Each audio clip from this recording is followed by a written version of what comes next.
애틀랜타 라디오 코리아 2월 23일 목요일, 오늘의 한 뉴스입니다. 감사에 공개된 미 연방준비제도 회의록에 당분간 금리 인상이 더 필요하다는 의견에 무게가 실린 것으로 나타났습니다. 인플레이션이 잡히고는 있지만 연준의 2% 목표치에 비해 크게 높은 수준을 유지하고 있고 매우 견조한 노동시장도 임금과 물가 상승을 부추기고 있다는 발언이 주를 이루었습니다.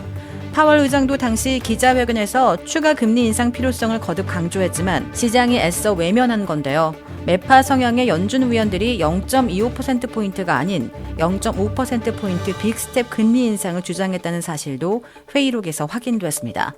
또 목표 금리를 지난해 제시했던 5.1%보다 더 높여야 한다는 목소리도 제기된 것으로 나타났습니다.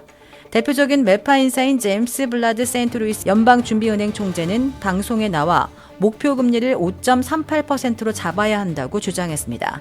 연준 의사록에는 경제 둔화나 경기 침체보다 인플레이션이 더 위험하다고 적혀 있어 경제 타격을 감수하더라도 금리 인상을 유지하는 쪽에 무게를 싣고 있는 것으로 나타났습니다. 포브스가 선정한 미국 최고의 대기업에 애틀랜타의 3개의 회사가 선정됐습니다. 애틀랜타의 대기업에서는 12위 델타항공, 15위 서던컴퍼니, 45위에 에모리 헬스케어가 선정됐습니다. 에모리 헬스케어와 델타항공은 애틀랜타에서 가장 큰 고용주로 에모리 헬스케어는 33,900명의 직원을 고용하고 있으며 대부분의 직원이 애틀랜타에 있습니다. 델타항공은 총 83,000명의 직원이 있고 31,800명이 로컬 직원입니다. 특히 델타는 3년 동안 이 리스트에 선정됐고 지난해에는 6위에 오른 바 있습니다. 이번 조사에서는 순위가 하락했지만 운송 및 물류업체 회사로는 여전히 1위에 있습니다. 델타항공은 가장 일하기 좋은 직장으로도 선정된 바 있으며 2022년 애틀랜타 비즈니스 크로니컬이 선정한 가장 건강한 고용주로 선정되기도 했습니다. 챗 GPT 등 생성형 인공지능이 만들어낸 콘텐츠의 저작권을 둘러싼 논란이 커지는 가운데 AI가 생성한 이미지는 저작권을 인정할 수 없다는 미 당국의 결정이 나왔습니다. 미 저작권청은 이미지 생성 AI 프로그램 미드저니로 만들어진 만화의 이미지에 대해 저작권 보호를 받을 수 없다는 결정을 내렸습니다. 미 저작권청은 그래픽 노블 작가 크리스 카슈타노바에 전달한 지난 21일자 서한에서 그의 그래픽 노블 여명의 자리하에서 그가 쓴 글 그리고 그가 행한 이미지의 선택 배치는 저작권이 인정된다고 통보했습니다. 그러나 미드저니가 생성한 이미지 자체에 대해서는 저작권을 인정하지 않았습니다. 이번 결정은 최근 미드저니가 오픈 AI 달리, 챗 GPT 등 텍스트나 이미지 등 콘텐츠를 만들어내는 생성형 AI 열풍이 부는 가운데 미 법원이 당국이 AI로 생성된 작품의 저작권과 관련해서 내린 첫 결정으로 알려졌습니다. 워싱턴주 캐스케이드 산맥에서 산행 중이던 산인산악인 3명이 눈사태로 변을 당했습니다. 어제 주 시애틀 총영사관과 뉴욕타임스 등 현지 매체에 따르면 뉴욕 한미산악회 소속 회원 7명은 지난 19일 캐스케이드 산맥에 올랐습니다. 이들은 2,653m 높이의 콜척 봉우리에 오르려다 2,000m가량 올랐을 때쯤 폭설과 광풍을 만났습니다. 이 눈사태로 거대한 얼음과 바위가 이들을 덮치며 66살 박모 씨와 60살 이모 씨 등 2명이 15m 아래로 떨어져 그 자리에서 숨졌고 53살 조 모 씨는 부상을 했다가 이후 숨졌습니다. 나머지 4명은 구조 요청을 위해 긴급히 하산했다가 다시 올라온 뒤 조 씨의 사망 사실을 확인한 것으로 전해졌습니다.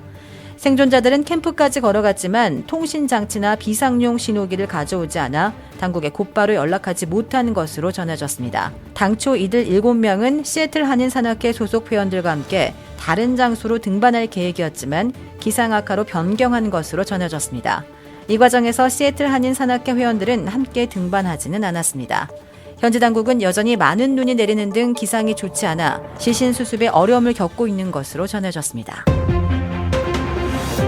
플로리다주에서 한 살인 현장을 보도하던 방송사 기자가 해당 사건 용의자의 총격에 숨지는 사건이 발생했습니다. 현지 경찰에 따르면 어제 오후 플로리다주 오렌지 카운티 올랜도의 외곽 파인세일스 지역에서 20대 여성이 살해된 사건을 취재하던 스펙트럼 뉴스 13 방송의 취재진 2명이 돌연 한 남성의 총격을 받아 1명이 숨지고 1명이 다쳤습니다. 이 기아는 곧이어 한 블록 떨어진 가정집에 들어가서도 총기를 난사했으며 이로 인해 9세 여아가 사망하고 아이의 어머니는 중상을 입었습니다. 이 남성은 얼마 지나지 않아 인근에서 경찰에 체포됐습니다. 용의자의 신원은 19살의 키스 멜빈 모지스로 확인됐습니다. 경찰은 모지스가 이에 몇 시간 앞서 지인인 20대 여성을 살해한 혐의도 받고 있다고 설명했습니다. 방송사 기자들이 이 사건을 취재하러 나섰다가 변을 당한 것으로 연달아 총 5명의 사상자가 발생했습니다. 오렌지 카운티의 존 미나 보안관은 이 용의자는 방송사 취재자는 물론 모녀 피해자들과도 아무 연관이 없는 인물이라며 범행 동기도 아직 파악되지 않았다고 설명했습니다. 한국의 식품업체들의 제품 가격 인상이 이어지면서 먹거리 물가 부담이 더 커지고 있습니다. 오늘 식품업계에 따르면 CJ제일제당은 고추장과 조미료 제품 출고가를 최대 11%까지 올렸습니다. 대형마트에서는 지난주 이미 인상된 가격이 적용됐고 편의점에서는 내달 1일부터 반영됩니다.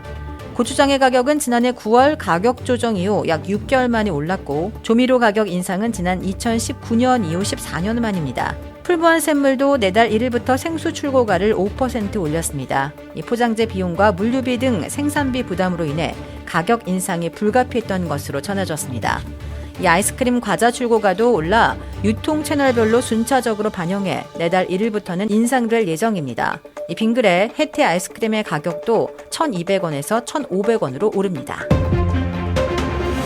주택 구매뿐만 아니라 커머셜, 웨어하우스, 비즈니스 건물까지 부동산계의 큰손 이주환 부동산. 크레딧 카드 빚 최대 80%까지 탕감. 크레딧은 지켜드리고 빚은 줄여드리는 O3 컨설팅이 오늘의 한 뉴스를 후원합니다. 이상 애틀란타 라디오 코리아 2월 23일 목요일 오늘의 뉴스의 고지선이었습니다.